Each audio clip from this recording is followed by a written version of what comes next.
আসসালামু আলাইকুম আমার প্রিয় শুভাকাঙ্ক্ষীগণ, কেমন আছেন সবাই? আলহামদুলিল্লাহ আমি ভালো আছি। আমি নিরুদ্দেশ হই নাই, হারিয়েও যাই নাই। আমি বাসাতেই আছি। প্রায় ২.৫ মাস হলো। লম্বা সময়। আমি খুব ব্যস্ত মানুষ ছিলাম, আপনারা জানেন। এইখানে যারা থাকেন আর কি জানেন যে আমি খুব ব্যস্ত মানুষ ছিলাম। আমার অনেক সময় ৭ দিনই অফিস করা লাগতো। অনেক সময় গভীর রাতেও বাসায় আসা লাগতো। খুব ব্যস্ত মানুষ ছিলাম। সেই জায়গায় অপারেশন হওয়ার কারণে আহ, এখন টোটালি বাসাতে বসা প্রায় ২.৫ মাস হয়ে যাচ্ছে।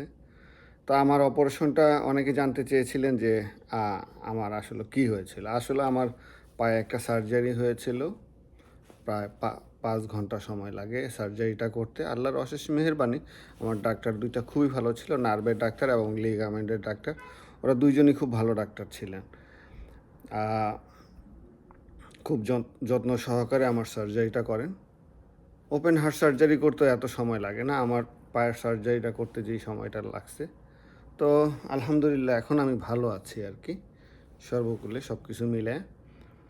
তো সাধারণত আমি বাসার থেকে ওইভাবে বাহির হওয়া হয় না, শুধু প্রয়োজন ছাড়া। হয়তো হসপিটাল বাসা, আর একান্তই দরকার লাগলে বাসার থেকে বের হই। যেমন এই তো আজকেও হসপিটাল থেকে আসলাম সকাল 11টায়।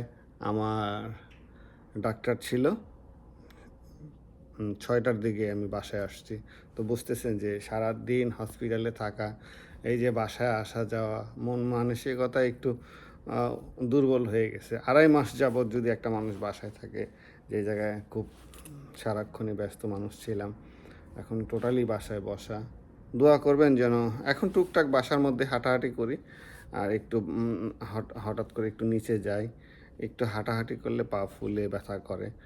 তো পায়ের মধ্যে যে টিউমারটা ছিল, আলহামদুলিল্লাহ টিউমারটা খারাপ কিছু ছিল না। ওনারা আবার টেস্ট করছে, টেস্টের রেজাল্টও আসছে। তো যেই জায়গায় এটা শিলি ছিল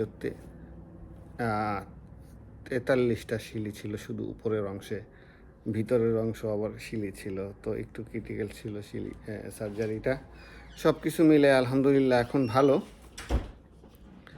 তো অনেকে জানতে চাচ্ছেন যে আসলে আমি কেন ফোন ধরি না। আসলে ফোন ধরি না, ফোন দেখা যায় সাধারণত আমার বেডরুমে থাকে, আমি দেখা যায় ডাইনিং রুমে থাকি, অথবা অনেক সময় দেখা যায় ফোন ডাইনিং রুমে আছে, আমি বেডরুমে আছি।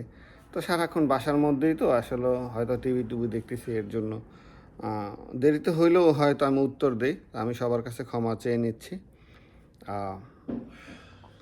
আমি আবারও কৃতজ্ঞতা বোধ জানাচ্ছি যারা আমাকে সময় সুযোগ করে আমার বাসায় দেখতে আসছেন এবং আমার খোঁজ খবর নিচ্ছিলেন।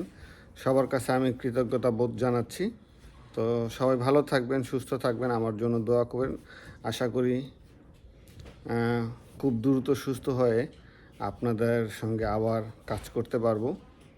আর সবচেয়ে ভালো একটা যেই জিনিস, সেটা হচ্ছে কিছু মানুষ আমার পিছনে অনেক আন্তরিকভাবে খোঁজখবর নিয়েছেন, দেখছেন করছেন, তাদের কৃতজ্ঞতা বোধ জানাই। যাই হোক, আমি নামগুলো বলছি না। সবাই ভালো থাকবেন, আমার জন্য দোয়া করবেন। সবাই ভালো থাকবেন আর কি, সুস্থ থাকবেন। সুস্থ থাকার আল্লাহর অনেক বড় একটা নিয়ামত। এই তো, মেসেজটা অনেক লম্বা হয়ে যাচ্ছে। সবাই দোয়া করবেন আর কি। এখন সুস্থ আছি, ভালো আছি আর কি। আসসালামু আলাইকুম।